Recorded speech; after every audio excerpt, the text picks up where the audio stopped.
So coming up next, it's a group that I swore I would never feature on this channel. I made that promise to myself. Never been a fan of this band. They're one of the biggest bands of all time with nearly 40 top 10 hits across the world. And after taking the 70s by storm, they broke up in the 80s. But by the 90s, there was this pop culture campaign to put them right back in the spotlight, and it kind of drove me nuts a little. Today, they're still going strong. Honestly, I don't know why, but I've never liked their music. I mean, call me crazy. But for today's episode, I conducted a little experiment. I listened to their music for 3 days straight. I'm going to jump into their career, do a little piece here, to see maybe if I've been wrong all these years. That's a big if, though. Still, if any song has a chance to flip the script, I gotta admit, it could be this one. It might be the gateway drug into the rest of their catalog. So, will this or won't it change my mind? Well, there's only one way to find out. Let's kick off the experiment and see what happened next on Professor of Rock. Hey music junkies, Professor of Rock, always here to celebrate the greatest artists and the greatest songs of all time. You know, if you remember making a phone call from an actual phone booth, you're gonna dig this channel of deep musical nostalgia. Make sure to subscribe below right now, click the big red button, and click the bell so you always know when our stuff's coming out. Also check us out on Patreon. You'll find more content there that helps us keep it a daily channel. So today I might be going against my better judgment here. That's because I'm featuring a group that, honestly, I've never really liked. And as many of my biggest critics have noted, I like everything. I really don't, but we've never covered this band in depth on the channel. I've definitely gotten a lot of requests to tell their story and to talk about their songs, so maybe it's time to give these guys a listen. I'm open-minded, I'm willing. So I'm taking a chance here and telling the story of Abba.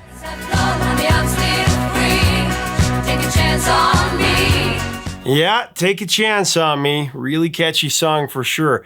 Don't ask me why, but I've never liked Abba. It's not something I can really explain. Their music has just always driven me mad. My wife and kids love them, my friends love them. Again, I'm open-minded, so here we go.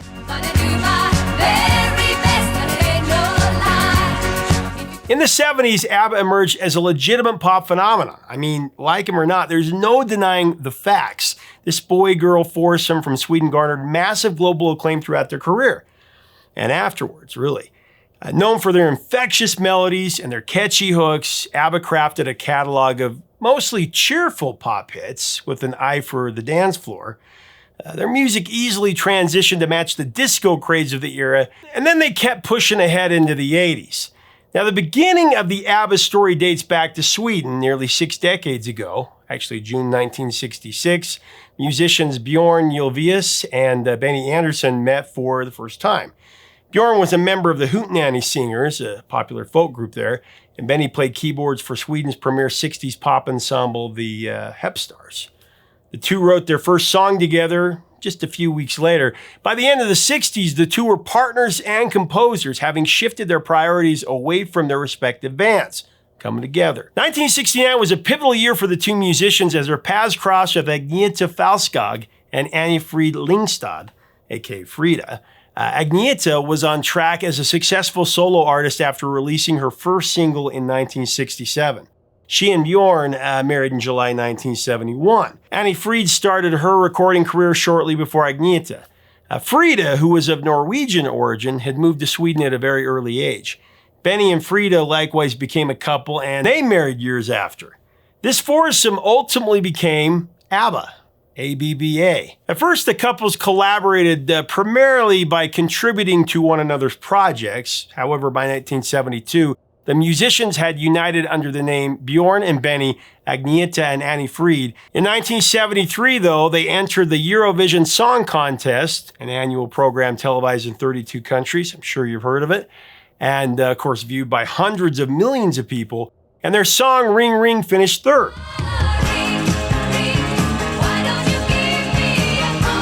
Ring Ring and the album of the same name proved to be among the biggest hits of the year in Sweden, going #1 and #2 respectively. By the following year, the group had changed their name to Abba, an acronym of their first names, ABBA. Once again, they competed in the Eurovision Song Contest, And they won it all with their international breakout, Waterloo. It's actually the 50th anniversary of that right now. Waterloo, I was defeated, you won the war. Waterloo went to #1 across Europe and even reached #6 in the US.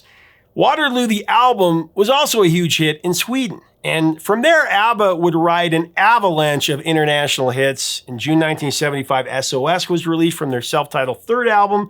That one went top 10 in at least 15 countries. Of course, Mamma Mia from the same album returned the group to #1 in the UK and also spent 10 weeks at #1 in Australia. Hear me, darling, can't you hear me? SOS. Oh, Mamma Mia, here I go again. In 1976, ABBA released 3 more smash hits, Fernando, Money, Money, Money, and Dancing Queen. They were close enough, Fernando. Money, money, money, must be funny. Digging for Dancing Queen. Actually, Dancing Queen was ABBA's highest charting song here in the US, reaching that coveted #1 spot. Dancing Queen was also the first of ABBA's songs to tap into the themes of dancing and nightclubs, perfectly complementing with the rise of disco at the same time. With Dancing Queen, ABBA, they were officially everywhere.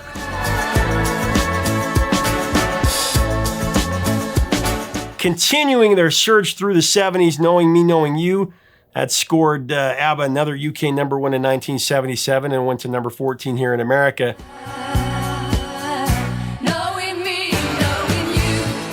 Between January and March 1977, ABBA embarked on a European and Australian tour, filling venues wherever they went.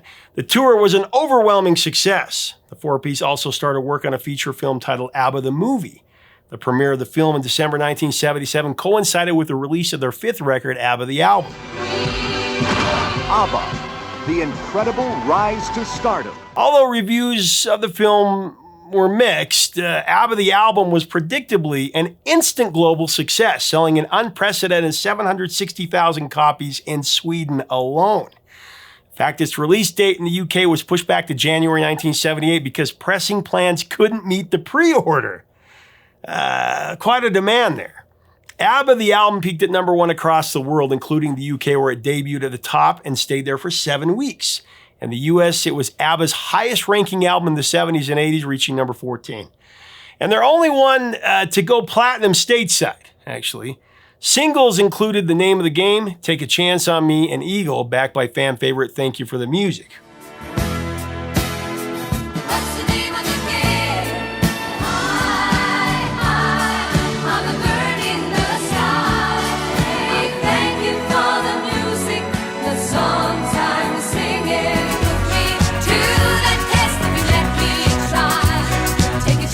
Well, let's get into Take a Chance on Me, the song that might bring me over to the ABBA side.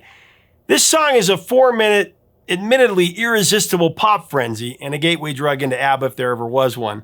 It's fun, it's frivolous, it's infectious, it has enthralling vocal harmonies, I must admit, via Agneta and Anni-Frid, and Bjorn and Benny's songwriting. It's irresistible with the song's unrelenting tick-a-ch rhythm and the, addictive sing-along chorus, of course. If you change your mind, take a chance, I'm the first in line. So Take a Chance on Me originated at Metronome Studios in 1977. It was initially titled Billy Boy. The early rendition of it featured a guitar, piano, and drums riff that would be dropped before the final version. This first rocky attempt didn't progress beyond the status of a backing track. A portion of that recording can be heard in the ABBA undeleted medley of session outtakes.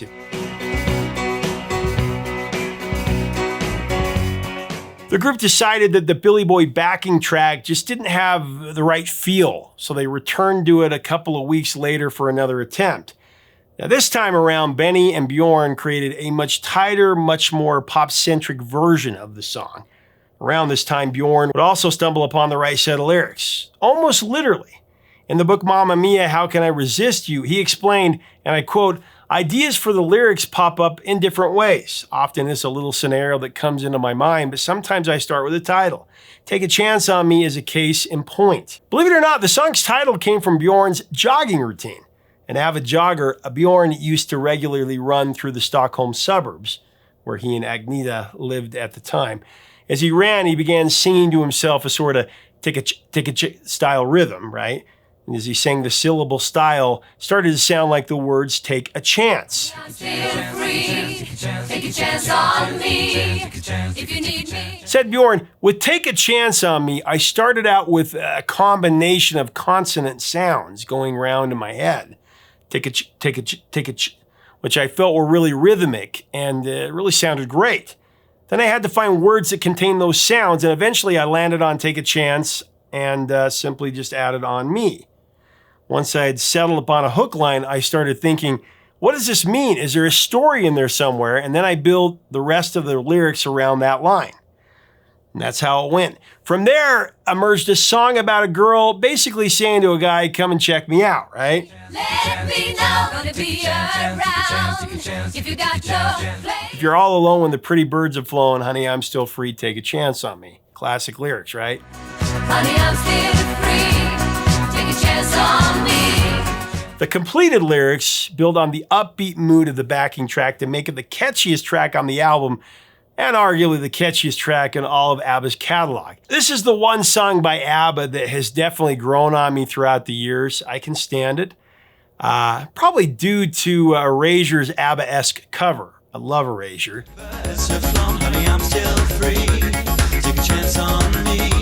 I mean, that a cappella opening with Frida and Agneta's high register vocals perfectly contrasted with Bjorn and Benny's lower register. Used to go when you're feeling down. If you're all Actually, back in 1978, Record World said it best, I believe. They said it was one of pop's most captivating a cappella openings since Blue Swede tackled Hooked on a Feeling. You know, it's hard to argue with that one. Of course, we just covered Hooked on a Feeling, Blue Swede, just a little while ago. Be sure to check that one out. There's a cool story there. I can't stop this feeling. Anyway, Take a Chance on Me was the second single released from ABBA, the album. That one dropped in January of 1978 and became the biggest hit from the record. It went to number 3 here in America. It would be ABBA's second highest charting single behind Dancing Queen here, although it would eventually outsell Dancing Queen to become ABBA's best-selling US single. So there's that. Take a Chance on Me also reached number 5 on the Cashbox chart, number 9 on the Adult Contemporary chart, and then internationally, Take a Chance on Me continued to solidify ABBA's chart-dominating success. As usual, it was a hit everywhere. It went to number 14 in New Zealand. It went to number 12 in Australia. Went to number 8 in Norway, number 6 in South Africa, number 3 in Canada, West Germany, and Switzerland as well. Number 2 in the Netherlands, and it went to number 1 in Austria, Belgium, Ireland, Mexico, and the UK, where it certified gold within just a few weeks. if you need me, let me know, gonna be around. Now, as we continue to break down this classic further, I do want to thank our sponsor, Zenni Eyewear. The glasses I always wear in here.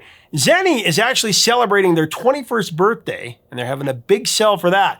Buy one pair of glasses and get 25% off each additional pair of glasses over $10. Just put in our exclusive coupon code, birthday24POR. Click on the link here to do that, and act now because it's only for a few more days, and the information's below as well. Place to go when you're feeling down. After the success of Take a Chance on Me and ABBA, the album, the group released their number 6 album, Voulez-Vous. That was in April of 1979. Take it now, leave. However, by this point, relationships within the group were beginning to fray, we'll say. That rhymed. And just months before the release of Voulez-Vous, Bjorn and Agneta, they announced that they were separating.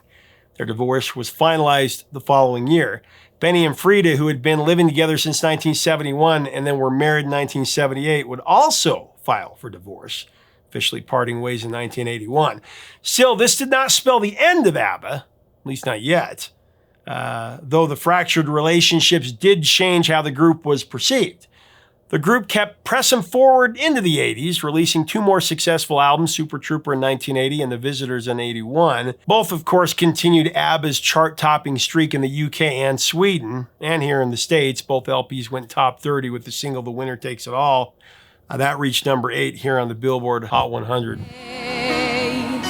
The winner takes it all. really, it was only a matter of time. I mean, let's be honest, how many exes do you know that enjoy spending all of their time together? Not many. Plus, by this point, Benny and Bjorn's musical tastes were shifting away from pop-oriented radio-ready singles. So ABBA, they called it quits, I believe it was at the end of 1982. Afterwards, ABBA's two B-boys collaborated with Tim Rice on the stage musical Chess, which of course included the hit single One Night in Bangkok.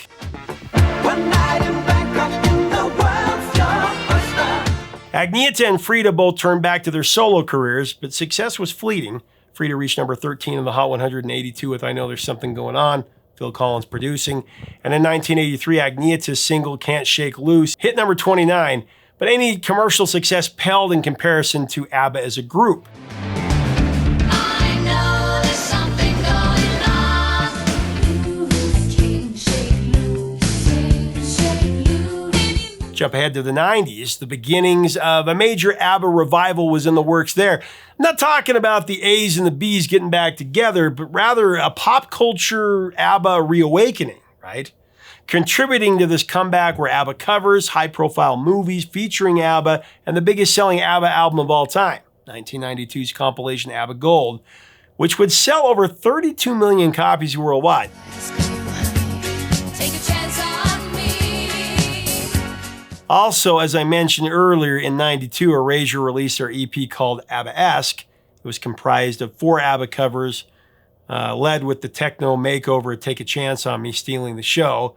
That went to number 1 in the UK and Sweden and several other countries as well, and was a big hit here in the States. Gonna do my very best and it ain't no lie. If you put me More ABBA compilations and collections followed in the 90s, including more ABBA Gold in 93, and the box set Thank You for the Music dropped in 94. The massively successful musical Mamma Mia, of course based on ABBA's hits, that premiered in London in 1999 and then opened on Broadway 2 years later. And today, it's been seen by more than 60 million people. That's right, 60 million. Incidentally, the premiere in Sweden in February 2005 was attended by Agnetha, Bjorn, Benny, and Frida. To last when things are rough, it's magic. Throughout the new millennium, ABBA's hits, and especially Take a Chance on Me, have continued to show up all over pop culture media. You can catch Take a Chance on Me and Malcolm in the Middle, Get Smart, Lip Sync Battle, and Then We Danced, Love and Death.